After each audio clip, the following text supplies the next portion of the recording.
You know what I've really been digging? At a time when so much is so generic. I was thinking about this last night because we played in Tulsa, and cats in Tulsa play like they're from Tulsa, still. Which is really cool. Like, they've got a way of playing. The guitar players, I got a lot of friends in Tulsa that are players, and I always sit in with them, and we're different. Like, I'm a Texan, and they're from Tulsa, and that means something. And I was listening to Jason play, and I was like, I could tell this dude's from Dallas. I mean, I don't know if he's from here, but you can tell he's a Dallas guitar player. And tomorrow night when we play in Houston, the guitar players that are playing with us sound like Houston guitar players. And I'm an Austin guitar player. That's where I come from. And it's a weird thing. Like, you can just tell little phrasing things. Like, I was thinking, like, when I was really young, I used to play at a club called the Black Cat Lounge. And there was a guy that used to come down from Dallas named Jim Heath.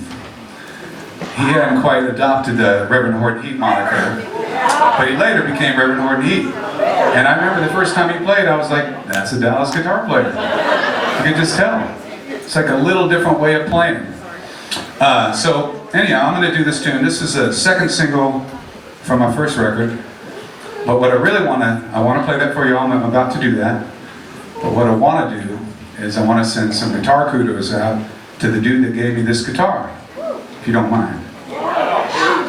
Anybody in the house, because I know this is a sophisticated crowd. Anybody in the house ever heard of a guitar player named Evan Johns? Yeah, the H-bombs. I'll take that. I'll take two. A lot better in New York City, I'll tell you that much.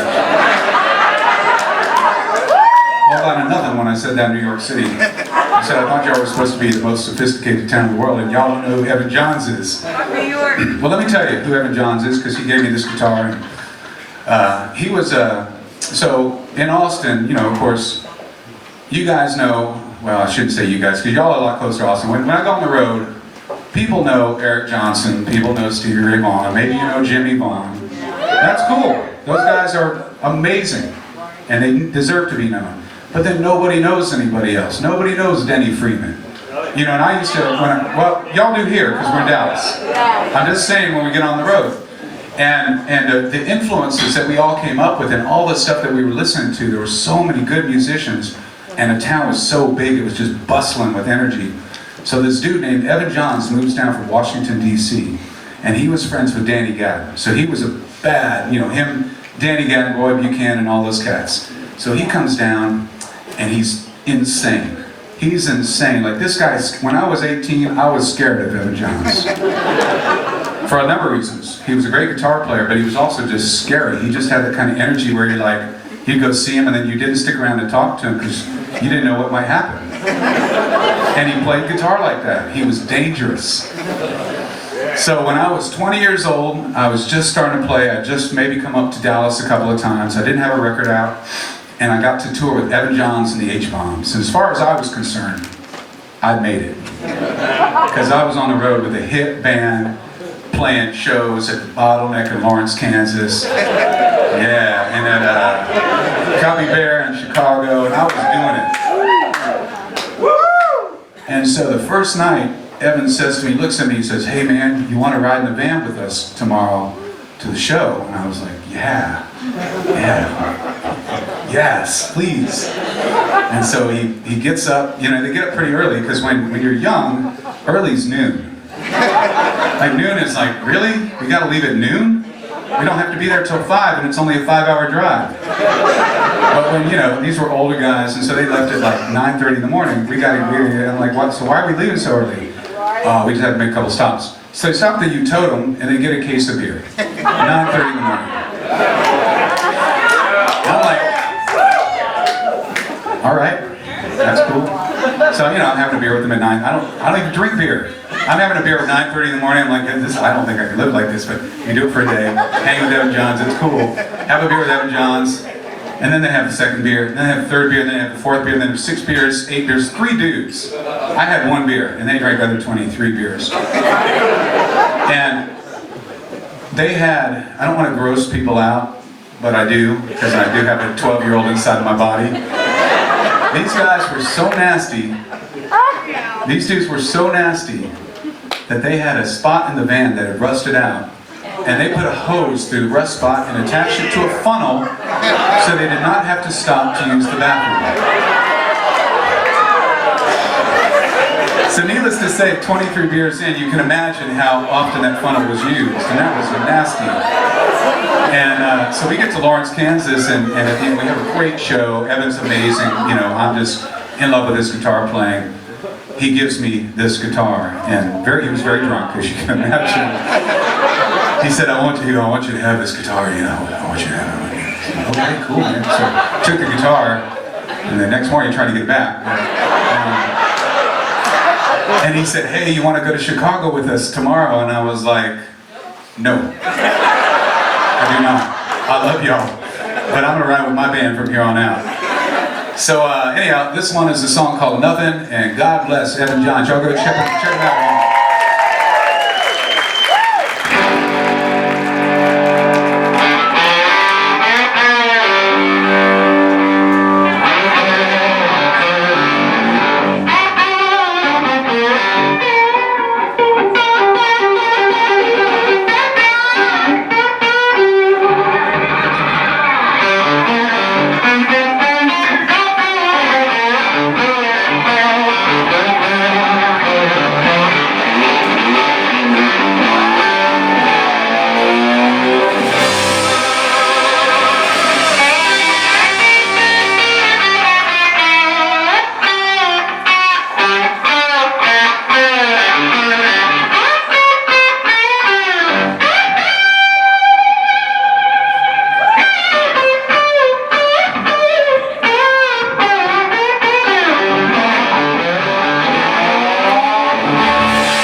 First time I was ever on Letterman.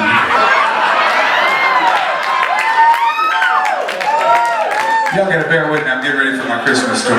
Just deal with it. My girlfriend was about to break up with me.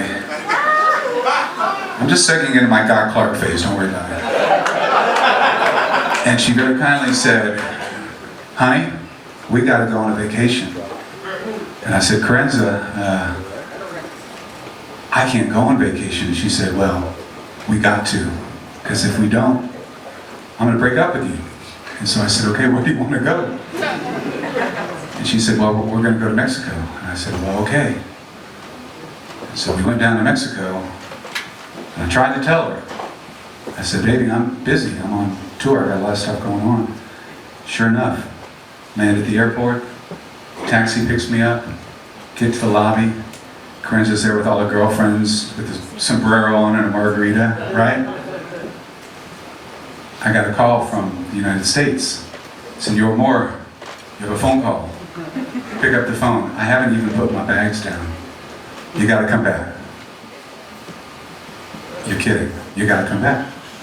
You're gonna be on TV. You're gonna be on the Letterman show. And I said, well, Carenza, I gotta go. And she goes. So I hopped in the cab. It was still there from the airport. Went to the airport, booked a flight to New York City, got off, played this song on national TV, lost my girlfriend. Well, I did, but I'm just saying, lost my girlfriend, and I remember playing this tune on national TV, and I started out sad, but by the end of it, I was pretty damn happy.